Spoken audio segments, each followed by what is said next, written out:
이번 시간에는 노무 제공자의 법적 지위와 보호에 대해서 공부해 봅시다. 자, 그럼 사회 지문 중에서 법지문이에요. 법지문은 우리가 뭘 중심으로 읽어야 할까요? 바로 법지문은 법에 대한 용어 이해해야 되겠죠. 용어 확실히 개념 체크 해주시고요. 그래서 개념 체크할 때 우리가 완전히 이해하기 위해선 완전히 이해하면 좋지만 그걸 외울 수는 없잖아요. 그래서 우리가 지문을 읽으면서 체크를 해 놓으면 돼요. 예를 들면 용어를 이렇게 네모를 쳐놓는다던가 개념 이해니까요. 그리고 나서 두 번째로 봐야 할 것은 비교예요. 비교. 자, 이때 비교는 사례 비교도 있지만 개념에 대한 비교가 되겠죠. 그리고 이 비교를 또 뭐 해야 돼요? 사례에 적용해야 되죠. 그럴 때 차이점, 대조를 중심으로 차이점이니까 대조를 중심으로 우리가 정보를 잘 구분해보면 문제 푸는데 쉽게 풀 수 있을 거예요. 그리고 우리가 지금은 공부하는 시간이니까 내용을 이해하는 중심으로 이제 수업을 해 나가지만 실전이다. 내가 지금 모의고사를 본다 라고 할 때는 만약에 지문이 길어요. 그래서 얘 같은 경우에도 5개의 문단으로 이루어져서 1500자가 넘거든요. 그럴 때는 어떻게 할까요? 정보의 양이 많을 때는 끊어요. 그래서 1문단, 2문단 정도까지 읽고 나서 문제를 문제를 푸는 거예요. 그러니까 좋은 방법은 뭐냐면 문제가 어떤 문제가 나왔나 보는 것도 하나의 방법이 될 수도 있고, 그런데 이제 문제를 풀다 보면 문제 패턴이 정형화되어 있다는 것을 여러분이 느낄 수 있을 거예요. 그러니까 1, 2문단을 읽고 풀 수 있는 문제를 풀어요. 그리고 여기 밑줄이 그어져 있어요. 기억이 있고 그 다음에 니은이 있고 이렇게 나올 거란 말이에요. 그럼 기억, 니은, 디귿 이렇게 밑줄이 그어져 있다는 것은 걔가 문제화 되었다는 거니까 그것을 비교하는 문제가 분명히 나올 거고 그것을 이해하는 문제가 나올 거예요. 따라서 우리는 문제를 읽을 때 이렇게 기억에 밑줄이 그어있다. 그럼 이 기억에 대한 문제를 푸는 거예요. 만약에 3번 문제에 기억에 대해 묻는다. 그러면 얘를 보고 기억을 보는 순간 얘를 이해했다 라고 하면 바로 그 문제에 가서 풀고 오는 거죠. 그래야 시간을 절약할 수 있습니다. 그리고 나서 3문단 이렇게 쭉 읽고 4문단까지 읽었어요. 4문단까지 읽었으면 거의 다 읽은 거죠. 그러고 나서 5문단까지 봤다면 총 푸는 건데, 그리고 마지막 문제, 만약에 이 지문에 만약에 4문제가 있다면, 그게 마지막 문제가 될 수도 있고, 마지막 전에 문제가 될 수도 있는데, 사례에 적용하는 문제가 꼭 나올 거예요. 법지문과 경제지문은 반드시 그렇게 이루어졌습니다. 그러면, 그 적용하는 문제를 봐요. 그래서 어떤 키워드를 중심으로 어떤 개념을 사례에 적용했는지 보고 그 키워드가 나온 문단을 읽은 후에 바로 그 문제를 푸신다면 훨씬 더 신속하고 정확하게 풀 수 있습니다. 자, 그러면 지문 들어가 보도록 할게요. 네, 지문 보도록 하겠습니다. 1문단.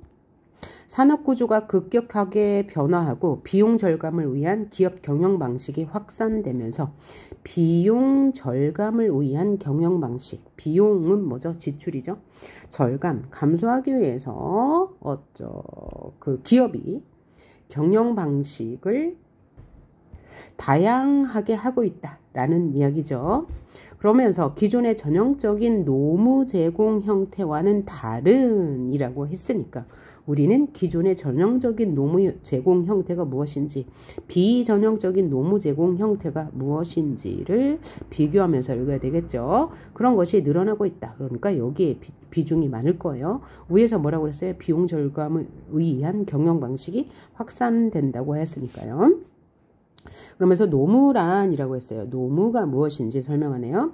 육체 또는 두뇌를 사용하여 일을 하는 것을 말하는데 생산직, 사무직의 경우는 전형적인 노무 제공 형태이다. 그래서 여기에서는 전형적인 노무 형태란 육체와 두뇌를 사용해서 사무직, 그 다음에 생산직 에서 일하는 것을 전형적인 노무 제공 형태라고 말하고 있어요. 에 해당하며 최근 늘어나고 있는 최근 늘어나고 있는이 더 중요하네요. 최근 늘어나고 있는 무급 인턴, 자원봉사, 플랫폼을 통한 노무 제공 등은 비전형적인 노무 형태이다. 이런 것에 대해서 말하겠네요. 노무 제공 형태가 다양화됨에 따라 우리 사회에서는 비전형적인 노무 제공자의 법적 지위에 대해 문제가 대두된다. 비전형적인 노무 제공, 이런 무급 인턴, 자원봉사, 플랫폼 등에 대한 법적 지위가 화제네요. 에 대한 문제가 대두되고 있다. 비전형적인 노무를 제공한 당사자, 즉 노동자가 되겠네요. 스스로를 근로자라 주장한다. 그러면 라 주장한다고 했죠. 근로자라 주장한다고 했으니까 뭐야? 근로자로 인정을 안 해주니까 근로자라고 주장하겠죠. 그러면 전형적인 노무 제공 형태는 어디에서 나타난다고요? 육체 노동자, 두뇌 노동자, 즉 육체와 두뇌를 활용하는 생산직, 사무직의 경우를 전형적인 노무 제공 형태라고 했어요. 그럼 이런 사람들은 뭐라고요? 근로자인 거죠. 이미 근로자예요. 이들은 근로자이고 근로자로 그러면 인정을 해주는 거고, 이런 형태 무급 인턴, 자원봉사, 플랫폼을 통한 노무 제공은 근로자라고 그들이 스스로 주장한다고 했으니까 노동자로 인정이 되지 않고 있는 상태구나 라는 것 알 수 있죠. 이들 주장하고 노무를 제공받은 사용자, 그러니까 사용자가 누구예요? 노무를 제공받은 자, 달리 말하면 사용자는 돈을 주는 사람 이 되겠죠. 는 해당 노무 제공자가 근로자가 아니라고 주장해요. 위에서 뭐라고 그랬어요? 비용 절감을 위한 기업 경영 방식이라고 화두를 꺼냈으니까, 그러면 이 기업은 근로자가 아니라고 주장하여서 뭐요? 비용을 절감한다는 얘기니까 비용을 절감하기 위해서 이들을 무급 인턴, 자원봉사, 플랫폼을 통한 노무 제공자를 근로자라고 인정하지 않는 거죠. 이들은 사용자 입장이에요. 라고 하여 분쟁이 일어난다. 그렇다면 노무 제공자가 근로자인지 아닌지 어떻게 판단해야 될까? 이것이 이 글의 핵심 주장이네요. 핵심 내용이네요. 노무 제공자와 근로자인지 어떻게 구분할까?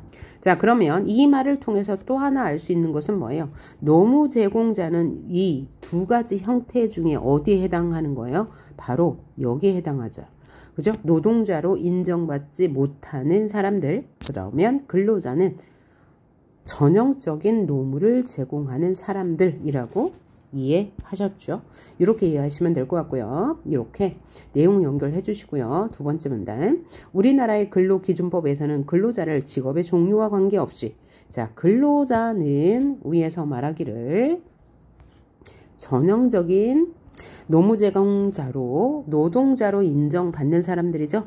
그래서 우리나라 근로기준법에서는 근로자를 직업의 종류와 관계없이, 종류 관계없고 임금을 목적으로 사업이나 사업장에서 근로를 제공하는 자를 말한대요. 라고 정의한대요. 여기서 임금이란 사용자가 근로 제공의 대가로 지급하는 모든 금품을 말하는데, 어떤 금품이 근로의 대가로 지급된 것이냐를 판단하는 데 있어서는 금품 지급의 의무가 있는,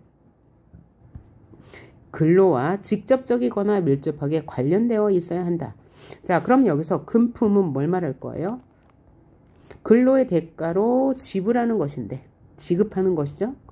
근데 이 지급이 돈이 될 수도 있고 돈이 아닌 것이 될 수도 있다라는 얘기죠.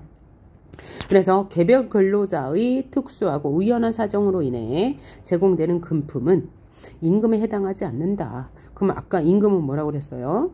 노동의 대가로 받는 금품이라고 했는데, 그러면 임금에 해당하지 않는 것은 또 뭐예요? 개별 근로자의 특수하고 우연한 사정으로 인해 제공되는 금품은 임금에 해당하지 않는다. 임금에 해당하지 않는다는 것은 바로 근로자가 근로를 제공하고 받는 대가가 아니다라는 것이니까 임금을 목적으로 제공한 노동이 아닌 거죠. 무엇은? 개별 근로자의 특수하고 우연한 사정으로 인해 제공되는 금품은요. 그리고 근로자가 특수한 근무 조건이나 환경에서 직무를 수행하게 됨에 따라 소요되는 비용을 변상하기 위한 실비. 그러니까 실비는 뭐인 거예요? 근로자가 특수한 환경에서 직무를 수행하여서 드는 비용을 변상하는 게 실비라고 했으니까 이 실비는 누가 제공하는 거죠? 회사 측, 즉 기업에서 제공하는 대가인 거예요. 그리고 사용자가 의례적 호의적으로 지급하거나 복리후생 차원에서 지급하는 급여도 임금에 해당하지 않는다. 그럼 임금에 해당하지 않는 것 세 가지가 나왔어요. 개별 근로자의 특수하고 우연한 사정으로 인해 제공되는 금품, 또 실비, 급여는 임금에 해당하지 않는 거예요.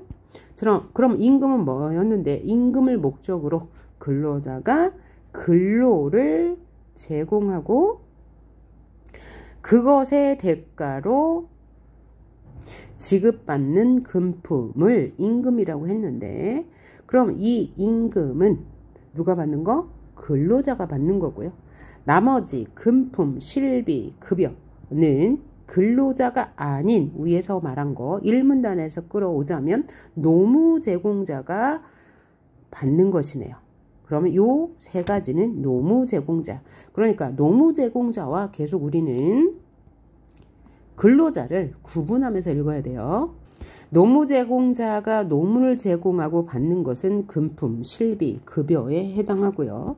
근로자가 노동을 제공하고 받는 것은 금품 혹은 임금이라고 해야 돼요. 자, 구별이 됐겠죠? 이렇게 구별을 해 놓으시고 3문단 넘어갑니다.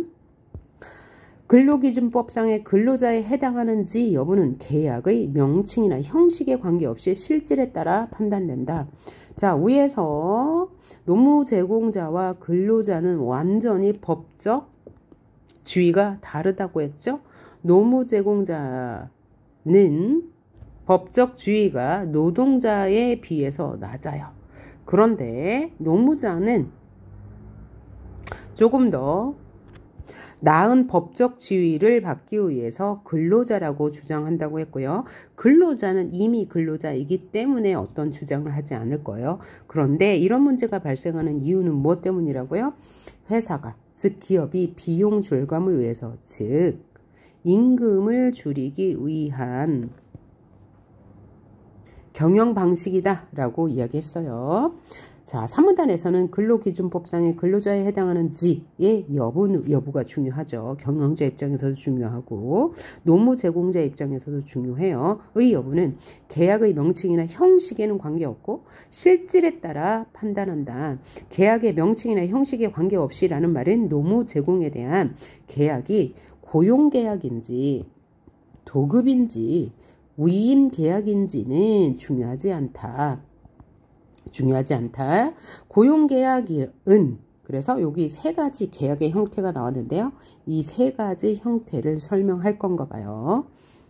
자, 고용계약은 당사자가 상대방에게 노무를 제공하고 상대방이 이에 대한 보수를 지급할 것을 약정함으로써 효력이 발생하는 계약이다. 노무를 제공할게. 그러면서 하는 계약. 이것을 고용계약이라고 한다네요. 또 두 번째로 도급계약은 당사자가 어떤 일을 완성할 것을 약정하고 완성이 키워드네요. 상대방이 일의 결과에 대하여 보수를 지급할 것을 약정함으로써 효력이 발생하는 계약이다. 그럼 세 번째 위임계약은 당사자가 상대방에 대하여 사무의 처리를 위탁하고 사무의 처리를 위탁하고 상대방의 일을 승낙함으로써 효력이 발생하는 계약으로 보수가 지급될 수 있다. 그래서 고용계약과 도급계약, 그 다음에 위임계약은 명칭이 일단 다르고요. 형식도 다를 수 있죠. 하지만 이것은 근로자인지 아닌지에 대해서는 판단 기준이 아니고요. 뭐가 근로자를 판단하는 기준이라고요? 실질이 판단 기준이라고 했습니다. 자, 그럼 실질에 따라 판단한다 라는 말은 노무 제공자가 사업 또는 사업장의 임금을 목적으로 종속적인 관계에서 사용자에게 근로를 제공하였는지를 판단하는 것이다. 그럼 실질에 따라 판단하는 것이 바로 근로자가 될 수 있는 기준인데, 그 기준은 두 가지라고 말하네요. 임금을 목적으로 노무 제공자가 노동을 제공해야 되고, 종속적인 관계에서 근로를 제공하는 것이 바로 근로자의 판단 기준이라고 하네요. 또 노무 제공자가 사업 또는 사업장에 종속적인 관계가 있는지는 아까 종속관계에 있어야 한다고 그랬는데, 여러 기준을 통해 판단할 수 있다. 종속적인 관계에 있는지에 대한 판단 기준. 첫째, 업무 내용을 사용자가 정해야 된대요. 첫째, 업무 내용을 사용자가 정한다. 그리고 업무를 수행하는 과정에서 노무 제공자가 복무 규정의 적용을 받아야 된다. 그 다음에 사용자가 상당한 지위, 감독을 해야 된다. 그리고 사용자가 근무 시간과 근무 장소를 지정하여 노무 제공자가 그의 구속을 받는다. 그에 따라야 한다. 그러면 노동자가 된다는 거죠.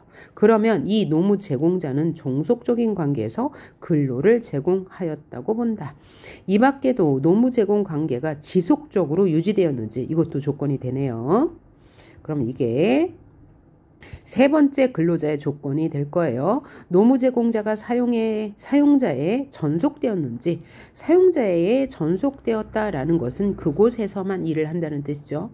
등도 중요한 판단의 기준이 된다. 그렇다면 무급 인턴, 자원봉사, 플랫폼을 통한 노무 제공 등의 비전형적인 노무를 제공하는 사람들은 근로자로서 인정받을 수 있을까라고 했는데, 내가 보기에는 여러분 지금 읽어보셨으면 예측하겠지만 위에서 지금 뭐라고 그랬어요?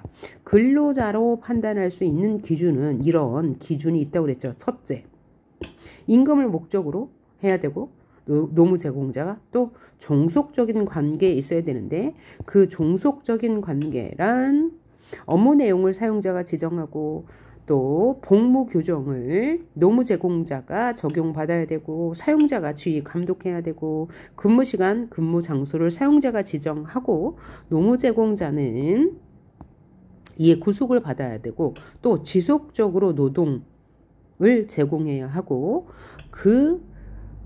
노무 제공자는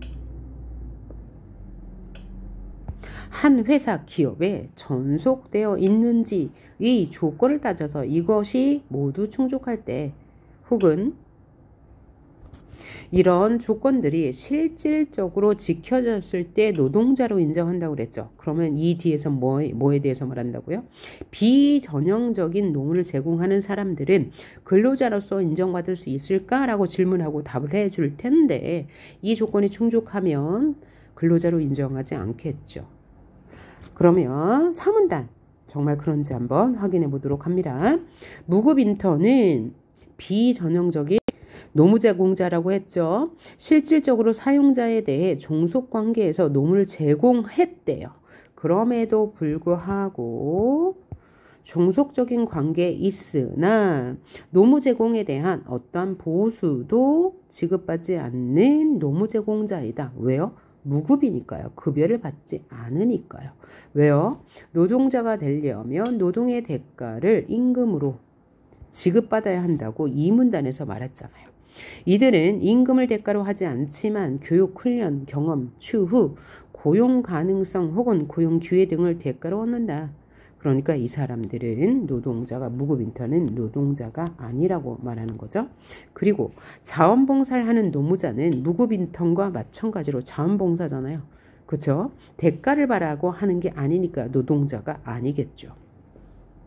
임금을 지급받지 않는다. 자원봉사 활동기본법에는 자원봉사를 사회문제 예방이나 해결을 위해 활동하는 기관 또는 단체에 자발적으로 참여하거나 국가의 공익사업을 수행하고 있는 각종 공사조직에 자발적으로 참여하는 것으로 규정하고, 자원봉사의 특성으로 자발성, 무보수성, 공익성, 비영리성 등을 명시하고 있기 때문에 노동자가 될 수 없다고 말하는 거죠. 그러나 자원봉사의 형식을 취했지만 해당 노무에 대한 실비, 아까 실비가 뭐라고 그랬어요? 이 문단에서 특수한 조건에서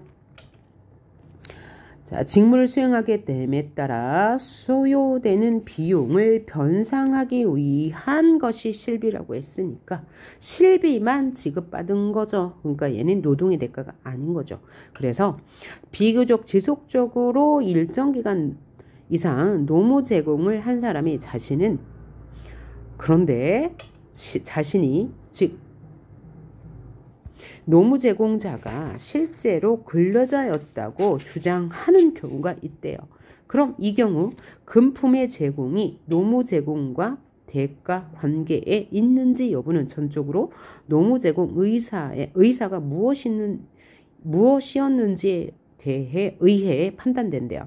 자, 그런데 이 문단에서 이미 실비를 지급받으면 노동자가 아니라고 했죠. 그런데 이 노무 제공자가 근로자였다고 주장한다면 노무 제공 의사가 무엇이었는지가 중요하다고 하네요. 또 노무 제공자가 계약 당시 아무런 대가 없이 자발적으로 노무를 제공하는 자원봉사 관계를 목적으로 하였던 것이라면 근로자로 인정받을 수 없죠. 왜요? 임금을 목적으로 노동을 제공한 게 아니므로요.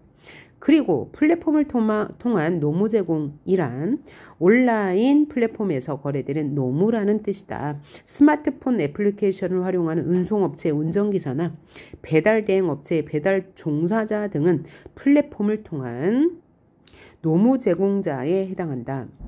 플랫폼을 통한 노무 제공자는 무급 인턴이나 자원봉사 형식의 노무 제공자와 달리 임금을 지급받는다.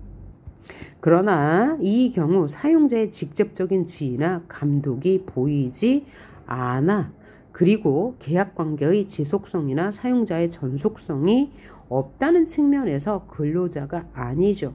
그래서 자영업자의 지위에 더 가깝다는 견해가 있대요.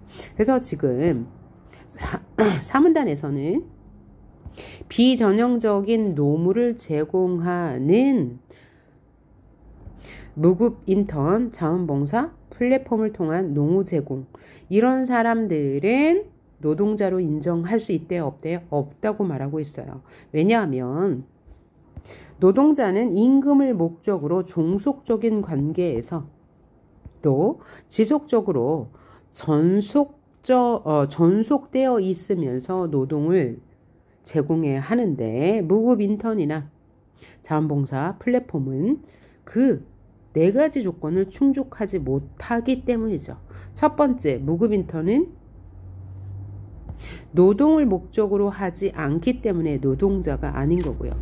자원봉사자 역시 그런데 만약에 자원봉사자가 실비를 받으면서 지속적으로 일정 기간 노무를 제공하였다면 노무 제공 의사가 무엇이었는지에 의해서 노동자로 판단될 수도 있다는 얘기네요. 자원봉사자 얘기했고요. 이제는 플랫폼을 통한 노무 제공자는 노동자가 아니라고 이야기해요. 왜냐하면 임금은 받죠. 그러나 사용자의 지위와 감독을 받지 않고 지속성이 없고 전속성이 없기 때문이라고 말하네요.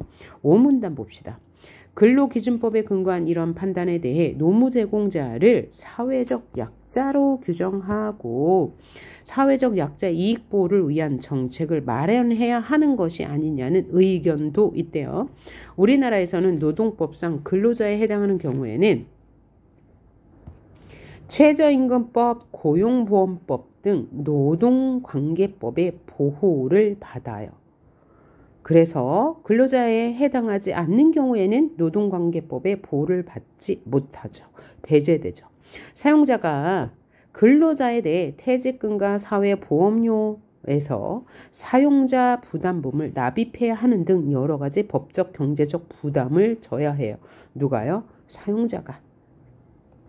그래서 사용자는 노무제공자를 노동자로 인정하고 싶지 않겠죠.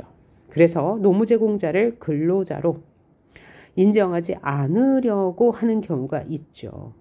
그리고 이에 대해 최상위 법인 헌법이 제32조 1항에서는 모든 국민은 근로의 권리를 가진다라고 규정하고 있고 2항에서는 모든 국민은 근로 의무를 지닌다라고 규정하고 있으므로 모든 노무제공자는 헌법적 관점에서는 모든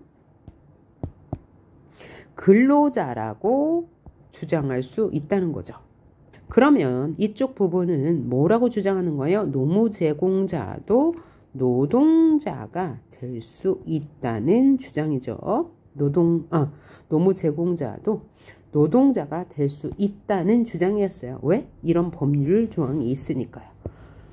하지만이라고 했으니까 반대 의견이 나오겠죠. 반대 의견은 뭐예요? 이런 노무제공자를 노동자로 인정할 수 없다는 주장도 있다는 거죠. 규범적 측면에서 노무제공자가 근로자인지 아닌지에 대한 법적 기준을 확고히 해야 한다는 의견도 있다. 왜? 법적 기준에서 이 노무제공자는 노동자가 아니라는 거죠. 다양한 노무제공 형태를 두루 검토하여서 정당한 노동체계를 마련해야 한다는 논리이다. 그러면 이 노무제공자는 근로자로 인정하지 않겠다는 얘기예요. 왜요? 법에 노동자의 기본 조건이 있잖아요. 그것이 아까 몇 문단에서 말했죠? 3문단에서 뭐라고 그랬어요? 임금을 목적으로 해야 되고 종속적인 관계에 있어야 하며 또 전속성도 있어야 되고 지속성도 있어야 한다고 했잖아요. 현재 법에서 노동자는 임금을 목적으로 해야 되며 종속성이 있어야 되고 지속성, 전속성이 있다고 했으므로 노무제공자가 근로자로 인정받지 못한다라고 이야기하고 있습니다. 자, 그러면 이 글 전체는 노무제공자의 법적 주의가 노동자와 어떻게 다른지에 대해서 이야기하고 있으므로 둘을 구분하는 게 가장 중요하네요. 자, 그러면 문제 1번 풀어보도록 합니다. 윗글의 근로기준법에 대해 적절한 것을 골라라 라고 했어요. 1번 봅시다. 직업에 따라 근로자인지 아닌지 아니에요. 뭐라고 했죠? 이 문단에서 말하기를 직업의 종류에 관계없이 임금을 목적으로 하고 사업장의 근로를 제공하면 노동자라고 했으므로 얘는 틀린 말. 2번 교육, 훈련이나 경험, 고용 기회 등은 노무 제공에 대한 보수로 인정받지 못한다고 했잖아요. 이것을 뭐라고 그랬어요? 인턴이라고 했죠. 그 다음 3번 사업장에서 개별 직원에게 지급하는 복리후생 차원의 금품은 임금에 포함되지 않는다고 이 문단에서 말했고요. 근로 제공의 대가로 지급하는 모든 금품은 근로와 직접적이거나 밀접한 관련이 있다라고 이 문단에서 말했으므로 맞는 말. 그 다음 문제 2번 봅시다. 기억의 이유를 설명한 내용으로 가장 적절한 것은 그랬는데 기억은 사용자가 노무 제공자를 근로자가 아니라고 주장하는 이유. 마지막 문단에 나왔죠. 여러 가지 법적 혹은 경제적 부담을 피하기 위해서 노동자로 인정하지 않죠. 그리고 1문단에서도 기업은 비용 절감을 위해 경영 방식을 다양화한다고 했으므로 맞는 말이 아니고요. 2번 노무 제공자가 근로자로 인정될 경우 사용자가 노무 제공자에게 호의적으로 임금을 지불해야 되는 건 아니고요. 노무 제공자가 근로자로 인정될 경우에는 호의적으로가 아니고 당연히 법적으로 임금을 지불해야 하기 때문이죠. 3번 노무 제공자가 근로자로 인정될 경우 사용자가 노무 제공자에게 교육과 훈련의 경험을 제공해야 하나요? 이런 거 없죠. 노동을 제공하고 노무 제공자, 즉 노동자는 그에 대한 대가를 지불하는 건 사용자죠. 4번. 노무 제공자가 근로자로 인정될 경우 사용자가 노무 제공자의 퇴직금, 사회보험료과 같은 법적, 경제적 부담을 져야 하기 때문에 회피하는 거죠. 맞고요. 5번. 노무 제공자가 근로자로 인정될 경우 사용자가 노무 제공자의 직무 수행에 따른 비용을 변상받아야 하나요? 아니고요. 사용자가 노무 제공자의 직무 수행에 따른 대가인 임금을 지불해야 하는 거죠. 자, 그래서 얘는 틀린 말이 되겠고요. 3번 문제 한번 봅시다. 윗글을 참고하여 보기 A에 관한 이해로 적절한 것을 그러면 사례에 적용하는 거예요. 우리나라 노동조합법 에서는 근로자란 직업의 종류를 불문하고 임금, 급료, 기타 이에 준하는 수입에 의하여 생활하는 자로 정의하고 있다. 자, 여기까지 지문의 내용과 똑같고요. 이 때문에 근로기준법에 의거하면 근로자로 인정받지 못하는 노무 제공자들이 노동조합법에 의거하여 근로자로 인정받게 되는 경우도 있대요. 왜 그럴까요? 급료, 그죠? 가 들어가기 때문인데, 혹은 임금 급료를 같은 말로 본다면 다른 조건이 있다면 근로자로 인정한다라는 얘기가 되겠네요. 그리고 여기서는 강조하는 게 뭐예요? 임금, 기타 이에 준하는 수입에 의하여 생활하는 자. 그러면 이 수입으로 생활비를 충당하는 자는 근로자로 인정할 수 있다는 얘기죠. 그럼 선지 1번 볼까요? 확실한 고용 기회를 보장받은 무급 인턴은 급료가 없기 때문에 혹은 임금이 없기 때문에 노동자로 인정받을 수 없죠. 그리고 여기서 뭐예요? 수입에 의하여 생활하는 자도 아닐 거예요. 그 다음 2번. 사용자의 전속성이 없는 배달 종사자는 A에 해당한다. 자, 그러면 아까 지문에서 말하기를 배달 종사자는 전속성이 없다는 이유로 근로기준법에 의해 근로자로 인정되지 않아요.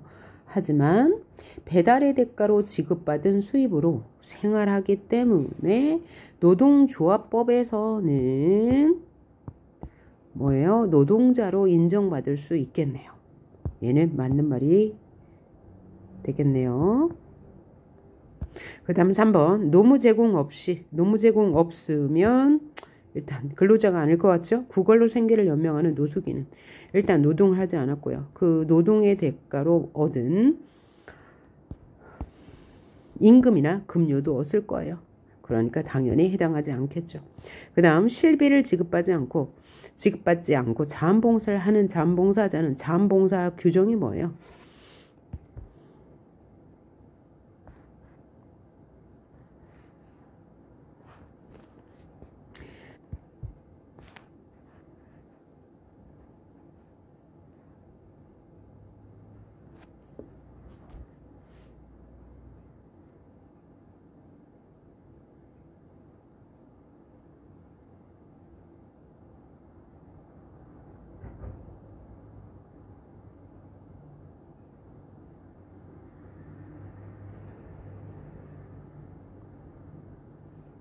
왜 아니죠?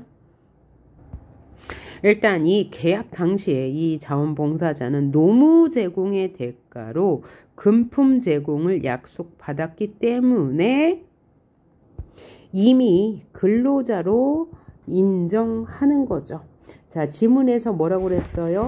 자원봉사자는 실비를 지급받으면서 비교적 지속적으로 일정 기간 노무 제공을 한 사람이라면 실제로 근로자였다고 주장할 수 있다고 했으므로 이미 근로자인 거예요. 4번 문제 봅시다. 윗글을 바탕으로 보기에 대해 이해한 내용으로 적절한 것을 고르라고 했습니다. 선지 한번 볼까요? 그러면 지금 선지가 아니고 보기에 가 나의 사례가 있고 가 나의 사례가 적절한지 안 한지를 판단하는 거니까 가를 읽고 가에 대한 문제를 풀어보시면 되겠죠. 자, 그러면 가를 한번 읽어봅니다. 우리나라의 한 초등학교에서 자원봉사자로 위촉되어 일일 3만 원의 활동비를 지급받기로 약정하고 4년간 근무한 노동 제공자들이 자신들은 임금을 목적으로 종속적인 관계에서 노무를 제공했다고 주장했어요. 그래서 교육감을 상대로 실지급액과 최저임금객과의 차액, 연차 유급 휴가수당, 휴일 근무수당, 퇴직금 등의 지급을 청구하는 소송을 제기했다. 이들의 청구에 대해 법원은 일일 1만 원의 활동비는 실비에 해당하고, 그러니까 실비 해당한다는 것이니까 임금이 아니죠. 노동자가 노동을 하고 받는 대가는 임금이고 실비는 노무 제공자가 어떤 노동의 대가로 받는 것을 실비 혹은 특수한 근무 조건이나 환경에서 직무를 수행하면서 소요되는 비용을 변상하는 것을 실비라고 했어요. 그래서 이 실비는 임금에 포함되지 않습니다. 그리고 당사자들의 노무 제공 의사에 따라 이 노무는 자원봉사에 해당하고 노무 제공자들은 자원봉사자에 해당한다고 판단하여 청구를 기각하였다. 그러니까 이 청구는 받아들여지지 않았다라는 얘기예요. 자, 그러면 선지 1번 판단해 볼게요. 법원은 자원봉사의 공익성을 근거 삼아 청구를 기각한 게 아니고 자원봉사를 근거로 삼아 기각한 거죠. 왜냐하면 판결이 어떻게 됐습니까? 이 노무는 자원봉사에 해당한다고 했잖아요. 그죠? 노무 제공 의사에 따라 달라지는데 노무 제공 의사가 자원봉사니까 근로자에 해당하지 않는 거죠. 근로자에 해당할 때만 이러한 보호를 받을 수 있는 거니까요. 선지 2번 실비는 임금의 한 종류가 아니죠. 벌써 틀렸고요. 3번 법원은 노무 제공자들이 금품 제공을 대가로 바라고 노무를 제공했다고 판단했다면 아마 이것은 노동자로 인정하여서 위에 신청한 것들을 모두 기각하지 않고 받아들였을 거지만 금품 제공을 대가로 하지 않고 자원봉사를 목적으로 자원봉사했다고 판단하였으므로 얘는 틀린 말이 될 거예요. 그러면 나 읽어보고 나에 대한 선지 판단해 보도록 할게요. 한 온라인 플랫폼을 통해 음식을 배달하고 해당 노무에 대한 대가를 지급받았던 노무 제공자들은 자신들이 온라인 플랫폼과 근로계약에 있는 근로자임을 인정하라는 소송을 제기했죠.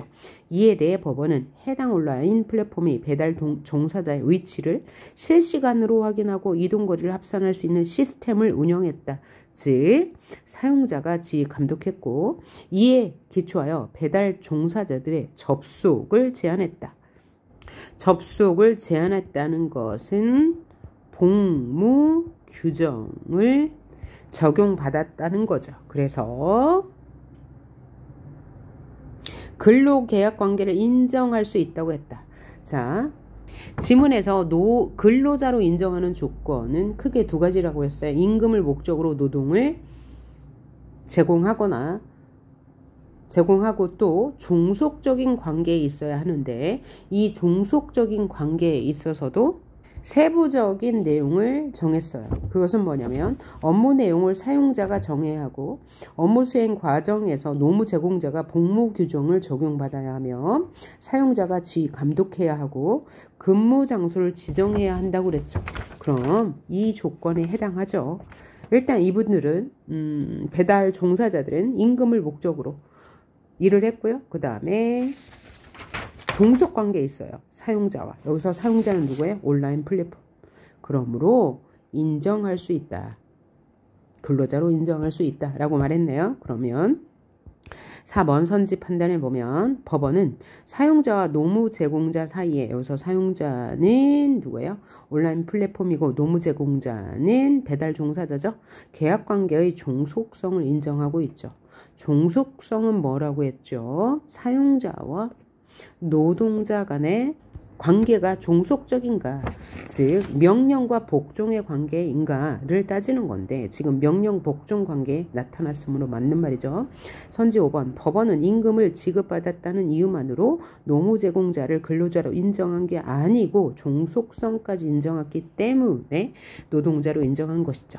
그 다음 5번 문제, 문맥상 A의 사전적 의미로 적절하지 않은 것은, 자, 1번 A는 방식이 확산되다, 널리 퍼지다. 맞네요.